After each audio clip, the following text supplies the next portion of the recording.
በስመ ስላሴ በስመ አብ ወወልድ ወመንፈስ ቅዱስ አሃዱ አምላክ አሜን። ሰላም እግዚአብሔር አምላክ ምስ ኩላትኩም ይኹን። ህዝበ ክርስቲያን ከመይ ውዒልኩም ከመይ ሓዲርኩም? ኣነ እግዚአብሔር ይመስገን። ክብሪ ይስፋሕ መድኃኔ ዓለም ክርስቶስ ልዑል እግዚአብሔር አምላኽና ክሳብ ሰዓት እዚኣ ትጸንሕ እስትንፋስ ዓዲሉ ብጸጋን ብጥዕናን ስለ ዘጽንሐናን ዝዓቀበናን ክብርን ምስጋናን ኣምልኮን ውዳሴን ንዘለዓለም ንዑ ይኹኖ። ከምኡውን ነታረረተ ህሊና ቅድስተ ቅዱሳን ንጽሕተ ንጽሓን ኣራጊተ ጸሎት ዝኾነት ወላዲተ ኣምላክ ወላዲተ ቃል ጽዮን መጸጊዒትና ወዳ ብዝሃባ ክብርን ምስጋናን ውዳሴን ይብጽሓያ። ከምኡውን ንኹሎም ቅዱሳና እግዚአብሔር ኣምላኽና ብዝሃቦም ክብርን ብዝሃቦም መዓርግ ከከም መዓርጎም ክብርን ምስጋናን ንዘለዓለም ንዖም ይኹን ኣሜን። 15 ሕዳር ዝንበብ ዝጽለ ስንክሳር ዝሰምዕ ዘንብብ ፍቕሪ ጎይታ ኣብ ልቡ ይዕንብብ። ሓለዋን ቅዱሳን ናይ ጸሎት ቅዱሳን ድማ ይረክብ። ዝክረ ጻድቅ ለዓለም የሉ ዝኽሪ ናይ ጻድቕ ንዓለም እዩ ዝነብር ኣሜን። በስመ አብ ወወልድ ወመንፈስ ቅዱስ አሃዱ አምላክ ኣሜን።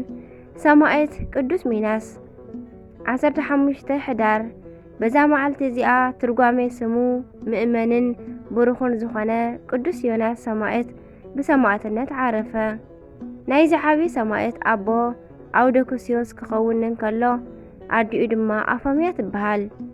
ኣቦኡ ኣውደክስዮስ ድማ ናይ ሃገር ገዛኢ ኮይኑ ተሸይሙ ነበረ። ኣብ ዝነበረሉ ጊዜ ድማ ሓዉ ቀኒኡሉ ብሓሶት ነገር ብምስራሕ ምስ ንጉስ ኣጻልኦ።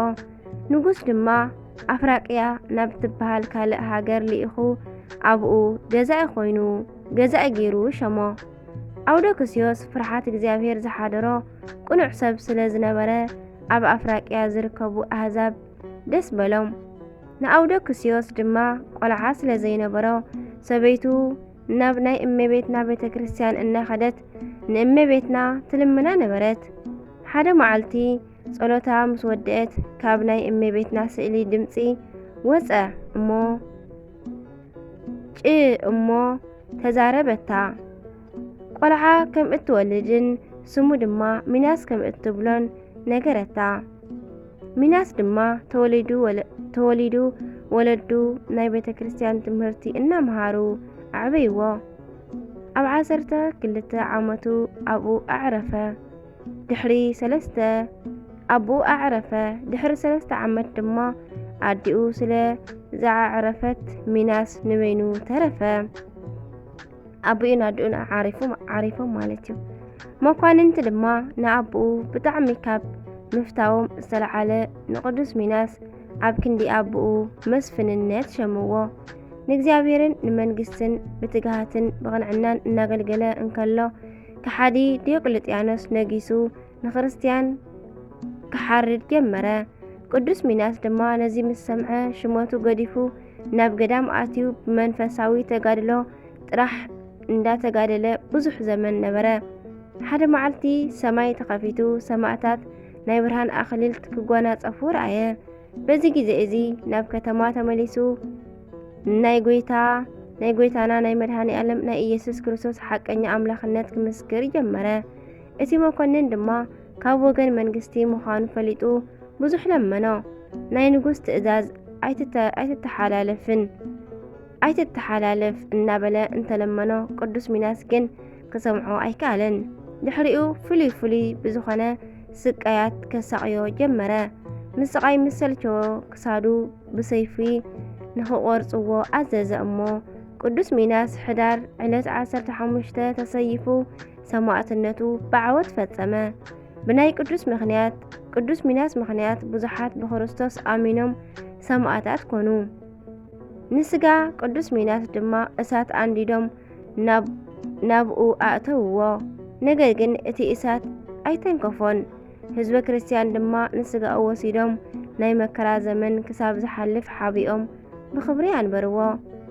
ደቂ መርዩጥ ናብ 5 ሃገራት ክጓዓዙ እንተለዉ ናይ ቅዱስ ሚናስ ስጋ ረዳኢ ምእንቲ ክኾኖም ኣብ መንገዲ ድማ ምእንቲ ክሕልዎም ሒዞም ወሰድዎ። ኣብ ማእከል ባሕሪ ኣብ ውሽጢ መርከብ እንከለዉ ገጾም ከም ናይ ተመን ከይሲ ክሳዶም ድማ ከም ናይ ገመል ዘለዎም ኣራዊት ካብ ውሽጢ ባሕሪ ወፂኦም ንናይ ቅዱስ ሚናስ ስጋ ክልሕስዎ ክሳዶም ዘርገሑ። ነገር ግን እሳት ካብ ውሽጢ ናይ ቅዱስ ሚናስ ስጋ ወፂኡ ነቶም ኣራዊት ኣቃፂሉ ቀተሎም። እቶም ሰባት ድማ ነዚ ርእዮም ብጣዕሚ ተደሰቱ። ናብ ሃገረ እስክንድርያ በፂሖም ስራሖም ፈጺሞም ናብ ሃገሮም ኣብ ዝምለስሉ ጊዜ ናይ ቅዱስ ሚናስ ስጋ ሒዞም ክምለሱ ስለ ዝደለዩ ኣብ ልዕሊ ገመል ፀሓንዎ። ነገር ግን እታ ገመል ኣይንቀሳቐስን በለት። ደጊሞም ድማ ኣብ ካልእ ገመል እንተፀዓንዎ እውን ኣይንቀሳቐስን በለት። ኣብዚሖም ወላ እንተቐጥቀጥዋ እምቢ በለት። ሕጂ እውን ካልእ ሳልሳይ ገመል እንተፈተኑ እምቢ በለት። ድሕሪኡ እዚ ቦታ እግዚአብሔር ዝፈቀደሉ ቦታ እዩ ኢሎም ኣብቲ ቦታ ቀቢሮሞ ኸዱ። ስጋኡ ድማ ንብዙሕ ዘመን ምስ ፀንሐ ብሓደ ሓላዊ ኣባጊዕ ተፈልጠ። ኣብታ ሰሙን ካብ ልዕሊ ናይ ቅዱስ ሚናስ መቃብር ጸበል ፈሊቑ ነበረ እሞ እቲ ጓሳ ተራማይ እዩ ኢሉ ንኣባጊዑ እንተኣስተየን ሓደ ዝደወየ በጊዕ ናብቲ ጸበል ምስ ኣተወ ደሓነ። በዚ ዝተገረመ ጓሳ ድማ ንኹለን ኣባጊዑ ዝሓመማ ኣምፂኡ ካብቲ ጸበል ኣፍሰሰለን። ንሳተን ድማ ተፈወሳ። ነዚ ዜና ኣብ ምድረ ግብፂ ምስ ተሰምዐ ኩሎም ድውያን እናመፁ ምእንቲ ክፍወሱ ኣተዉ። ግን ንሳቶም ይኹን ወላ እቲ ጓሳ ምኽንያት ናይዛ ጸበል ክፈልጡ ኣይከኣሉን ነበሩ። ነዚ ነገር ናይ ሮም ንጉስ ምስ ሰምዐ ንጓሉ ምስ ሰራዊቱ ለኣኻ። ምክንያቱ ንሳ ንብዙሕ ዘመን መጻጉዕ ስለ ዝነበረት ፈውሲ ስኢና ነበረት። መጺኣ ተጠመቐት ኣብኡ እሞ ብቕልጡፍ ድማ ተፈወሰት።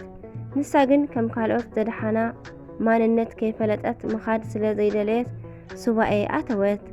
ቅዱስ ሚናስ ብለይቲ ብራኢ መጺኡ ስጋኡ ኣብኡ ከም ዘሎ ነገራ።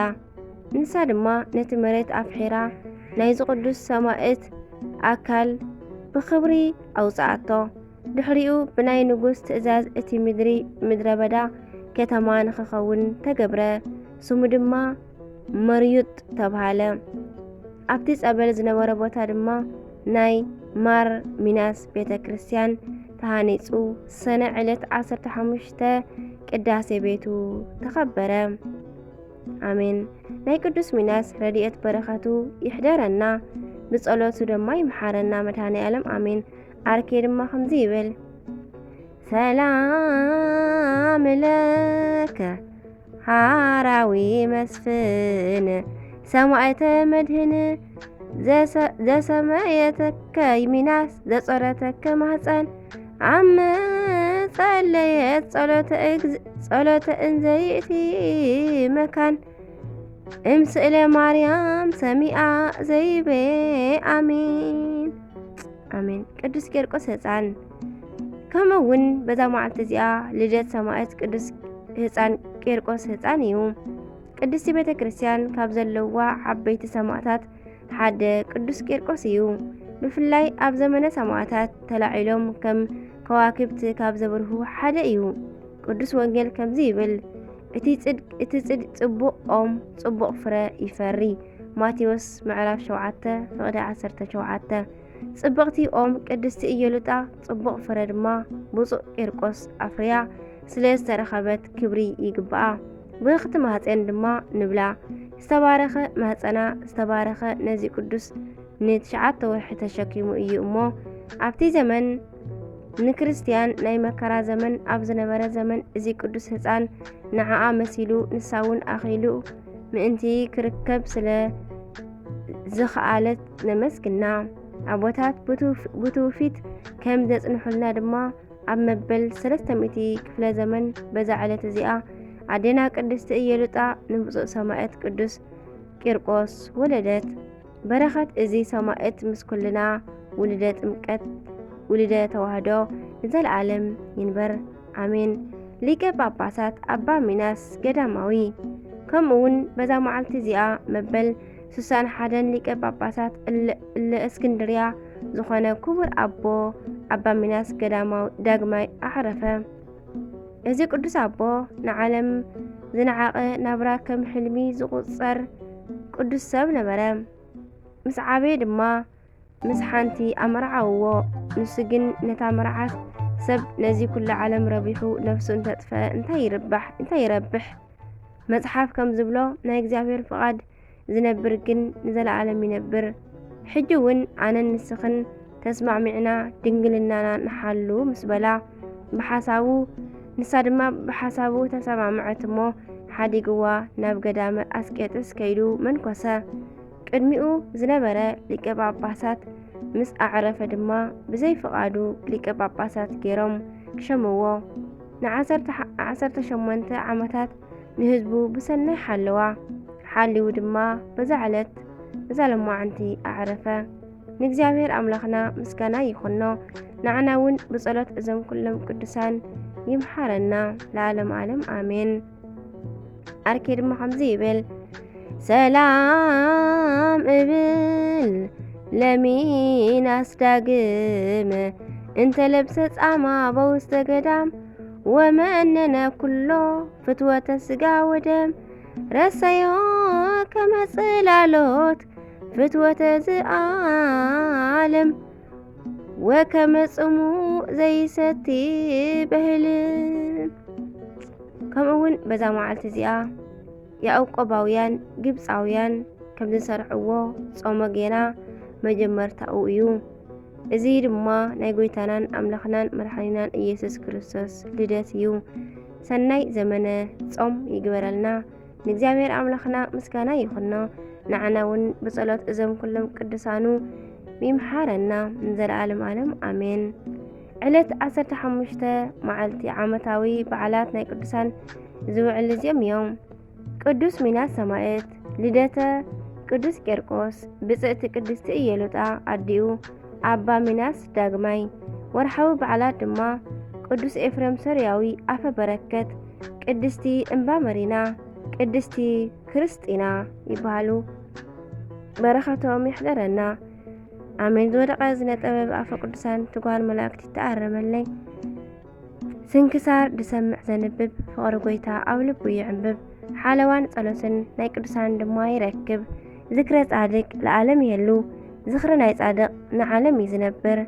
ኣሜን። ወስብሐት ለእግዚአብሔር ወለወላዲቱ ድንግል ወለመስቀሉ ክቡር። ኣሜን ኣሜን። ለይኩን